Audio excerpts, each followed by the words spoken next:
আসসালামু আলাইকুম দর্শক, বাংলাদেশিরা আসছে কম্বোডিয়ার নমপেনে এবং তারা তাদের নানান রকম অভিজ্ঞতা, কেউ ব্যবসা বাণিজ্য, চিকিৎসা মাফ করবেন, মূলত ব্যবসা বাণিজ্য এবং কর্মসংস্থানের জন্য এখানে আসছে। কিন্তু এখানে আসার পরে বিভিন্ন জনের নানা অভিজ্ঞতা, যেমন নতুন নতুন যারা আসছেন ব্যবসা বাণিজ্য, তারা আসলে কি কোনো সম্ভাবনা দেখছেন কিনা একটু কথা বলি। একজন আমার সামনেই একজন আছে,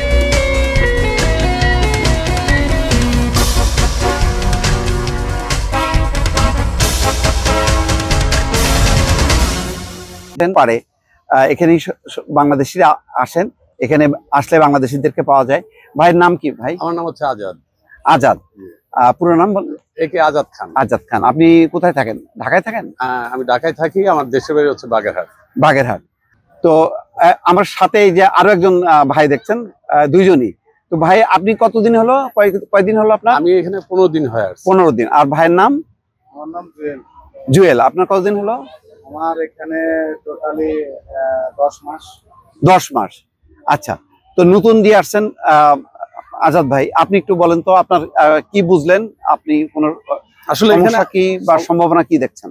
এখানে সম্ভাবনা অনেক কিছু আছে, বাট আমরা এখানে যে সম্ভাবনা চিন্তা ভাবনা করে আসছিলাম, আসলে আমরা এখানে ব্যবসা বাণিজ্য করার জন্য মূলত আসছি। এসে এই দেশটা ঘুরলাম, ঘোরাতে একটা অভিজ্ঞতা হয়েছে। আর মেন কথাটা হচ্ছে এখানে বিনিয়োগ বা যা কিছুই করি, ব্যবসা করি, সেই ব্যবসার পাশাপাশি যদি আমাদের এম্বাসিটা থাকতো, তাহলে আমরা বিনিয়োগ করে ব্যবসা করে শান্তি পেতাম। আচ্ছা, কিন্তু এখন পুরোটাই রিস্কের মধ্যে আছি। আচ্ছা, এখন যদি এখানে বিনিয়োগ করি, হ্যাঁ, এই বিনিয়োগ কি পরবর্তীতে আবার রিটার্ন নিতে পারবো কিনা, যেহেতু আমাদের এম্বাসি নাই, তখন তো আমরা মহা মুসিবতে পড়ে যাব। এটা একটা বড় সমস্যা। আচ্ছা, জুয়েল ভাই আপনার বলেন, আপনার অভিজ্ঞতাটা কি? আপনি তো 10 মাস আসছেন, আপনি কি ব্যবসা করছেন নাকি না? হ্যাঁ, আমি এখানে অনেক রকমের ব্যবসা দিয়েছি, রেস্টুরেন্ট দিয়েছি, কিন্তু আমি এখানে প্রায় যখন ফার্স্ট এখানে আসি 2-3 মাস এখানে ঘোরাঘাড়া করি। ঘোরাঘাড়ার পর আমার একটা রেস্টুরেন্ট দেওয়া হয়েছে, কিন্তু আমি রেস্টুরেন্ট দেওয়ার পর আমাদের এখানে অনেক রকমের মানুষ আসছে, অনেক ভালো খারাপ সব মানুষ আসছে, কিন্তু আমাদের প্রতিষ্ঠান আমরা লসে আছি। ঠিক আছে, বর্তমানে এখন আমরা লসে আছি। আচ্ছা, এই তো আমাদের এখানে এক বাংলাদেশি আমাদেরকে এখানে বিভিন্ন ধরনের হয়রানি করছে, যে আসার পরে উনি ইউরোপের লোক পাঠাবে এই জায়গায় সেই জায়গায়, এই দেশে অনেক ধরনের এরকম বাটপার আসে। আসার পরে আমাদেরকে অনেক কিছু করার পরে আমরা তখন ওই রেস্টুরেন্টটা ওনাকে আমরা অনেক টাকা দিয়েছি, কিন্তু সেইটার পরে উনি আমাদের যখন এইসব ক্ষতি করে চলে গেছে। তাই আমি আশা করি কম্বোডিয়াতে যারা আসবে তারা কোনো দালালের খপ্পরে পড়বেন না। আচ্ছা, আর কখনো কারো মানে বিভিন্ন রকমের মানুষ আছে এখানে, অনেক ধরনের, এগুলা করার কোনো চেষ্টা করবেন না। আপনারা এখানে আসবেন, আসার পরে আগে এখানে নিজেরা যাচাই করবেন, ঘুরবেন। তার মানে আপনি বলতে চাচ্ছেন আপনি নিজেও প্রতারণার মধ্যে পড়ছেন? হ্যাঁ, আমি নিজেও এখানে। আপনার কত টাকা ব্যয় হয়ে গেছে এই ব্যবসার এতে? আমার এ পর্যন্ত আমার প্রায় 9 লাখ টাকার মতো এখানে ব্যয় হয়ে গেছে। 9 লাখ টাকা খরচ হয়ে গেছে? 9 লাখ টাকা আমার এখানে ইনভেস্ট, মানে এই 10 মাসের মধ্যে আপনার 9 লাখ টাকা ইনভেস্ট হয়ে গেছে? হ্যাঁ, 9 লাখ টাকা ইনভেস্ট। একটা রেস্টুরেন্ট আছে, কিন্তু সেই রেস্টুরেন্টটা লাভ করতে পারিনি। আমাদের বিভিন্ন রকমের বাঙালি আসছে, পাকিস্তানিরা আসছে, ওরা আমাদেরকে টাকা দেয়নি, পলায় চলে গেছে রুমের চাবি নিয়ে।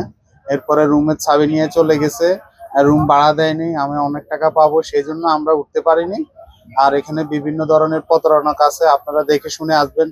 আসলে কম্বোডিয়া আসাটা কিন্তু বেশি একটা ইজি না। তাহলে এখন যে আপনি প্রতারণার শিকার হলেন, আপনি যে টাকা পয়সা লস করলেন, এখন কি করবেন তাহলে? এখন বর্তমানে আমি লস খেয়েছি, এখন আমি আবার দেখতেছি এখন নিজে একটা ছোটখাটো একটা রেস্টুরেন্ট দেওয়ার জন্য।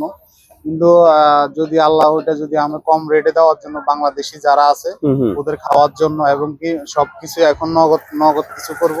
এখন ভবিষ্যতে আসলে প্রথমে আসছে কিছু বুঝতে পারিনি, সেজন্য এখন আল্লাহ যদি আমার একটা ছোট একটা রেস্টুরেন্ট দেওয়ার আশা আছে বাংলাদেশের জন্য, একদম সবচেয়ে কম রেটে খাওয়ার, যেন ওরা এসে এখানে থাকতে পারে, খাইতে পারে। আমি একটা ছোট রেস্টুরেন্ট দেবো, এটা আমার একটা আশা আছে। আমি দেখতেছি যদি আল্লাহ আমাকে ওইটা মিলিয়ে দেয়। আর যারা কম্বোডিয়াতে আসবেন, চিন্তা ভাবনা করে আসবেন, এবং কি দেখবেন, বুঝবেন। আসলে কম্বোডিয়াতে আমরা মিনিমাম 5 থেকে 6 লাখ টাকা খরচ করে আসি, কিন্তু আসলে আসার পরে আমরা এখানে বিভিন্ন রকমের হয়রানি হই, আমাদের বিভিন্ন রকমের পাসপোর্ট দেওয়া হয় না, এরপর আমাদের বিভিন্ন রকম মানুষ প্রতারিত হইতেছে, টাকা দিতে পারতেছে না। এরপরে দেশের থেকে পোলাপান আনি কাজ দিতে পারতেছে না, বিভিন্ন রকমের পোলাপান আইনে এখানে ঘুরাঘাড়া করায়, এরপরে কাজ দেয় না, এখানে বিভিন্ন রকমের বেতন দেয় না, কিন্তু কাজ আছে। কিন্তু এ দেশে ডিউটি হয়েছে আপনার মূলত বেসিক ডিউটি হয়েছে দেশে 8 ঘন্টা। জাস্ট ছানার আন্ডারে যারা কাজ করে তাদের বেতন মিনিমাম 15 থেকে 17 টাকা। আর যারা এখানে যারা ভালো কাজ জানে, হ্যাঁ, এবং কি প্লাস্টারের কাজ, পাইপ ফিটারের কাজ, ইলেকট্রিক মিস্ত্রি, ওনাদের বেতন মিনিমাম 18 থেকে 19 টাকা পর্যন্ত বেতন পড়ে 8 ঘন্টা ডিউটি। আচ্ছা, হ্যাঁ, ওইটাই 8 ঘন্টা ডিউটি। আর আশা করি এ দেশে আমি মনে করি কি বিভিন্ন দেশের থেকে মানে আমাদের বাংলাদেশি বাইরে যদি আসে এই দেশে, আসার পরে যদি এখানে আমি মনে করি যারা কাজ করবে তারা এখানে টাকা কামাতে পারবে। নিজের নিজের একটা শরীরের যে অনুভূতি আছে ওটা যদি সহ্য করতে পারে তাহলে এখানে ওনারা এসে কাজ করতে পারবে। আর এদেশে এখন বর্তমানে আমাদের এখানে আসা পর্যন্ত মিনিমাম 4 থেকে 4.5 লাখ পর্যন্ত খরচ হয়ে যায়। আসার পরে জাস্ট এখানে দালালরা বিভিন্ন রকমের কথা বলে মানে এই কাজ সেই কাজ। আসলে এই দেশে কোনো কোম্পানি নেই। আচ্ছা, এই দেশে কোনো কোম্পানি নেই, এবং কি আপনার এই দেশে ফ্রি ভিসা হিসেবে আসতে হবে, এবং কি বিজনেস ভিসা, এবং না হলে ই ভিসা আছে, ওই ভিসা আসতে পারেন। এখানে আরেকটা আছে ট্যুরিস্ট ভিসা, ওইটা হলো স্টিকার ভিসা, ওইটা হলো ট্যুরিস্ট। আপনারা ওই স্টিকার ভিসা লাগাতে পারবেন না। আর যে ই ভিসা আর ওইলা বিজনেস ভিসা, ওই দুইটা ভিসাতেই আপনারা ভিসা লাগাতে পারেন, এবং এখানে এসে ব্যবসা করতে পারবেন।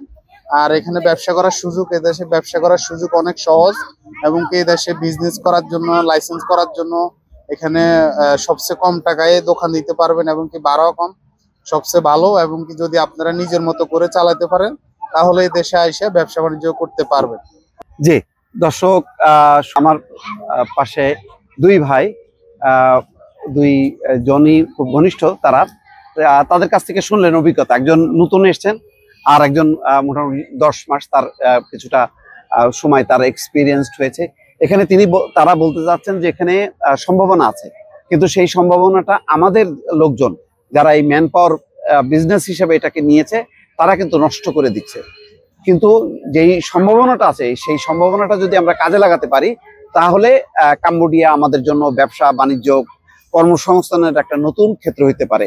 আর সবচেয়ে যেটা জরুরি সেটা হচ্ছে একটা দূতাবাস, কাম্বোডিয়ায় বাংলাদেশের একটা দূতাবাস স্থাপন করা, যাতে বাংলাদেশের সরকারও বাংলাদেশিদের সুযোগ সুবিধা, তারপরে ব্যবসা বাণিজ্য কর্মসংস্থান এইসব ব্যাপারে যাতে তারা সরকারের সাথে নেগোসিয়েশন। আর আমাদের বাংলাদেশের সরকার যদি এই দেশের সাথে যোগাযোগ করে একটা এম্বাসি দিয়ে দেয় সবচেয়ে ভালো হবে আমাদের জন্য, এবং আমাদের সব দিক দিয়ে আমাদের সুযোগ সুবিধা হবে।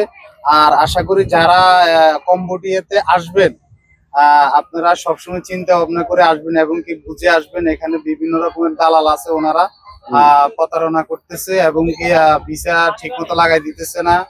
এরপরে আপনারা শুনছে এটা দর্শক, উনি এই কথাগুলি বলছে। তো এখন বিষয়টা হলো যে সাবধানতার সাথে বুঝে সুঝে আমাদের এখানকার যে সম্ভাবনাটা আছে সেই সম্ভাবনাটা কাজে লাগাতে হবে।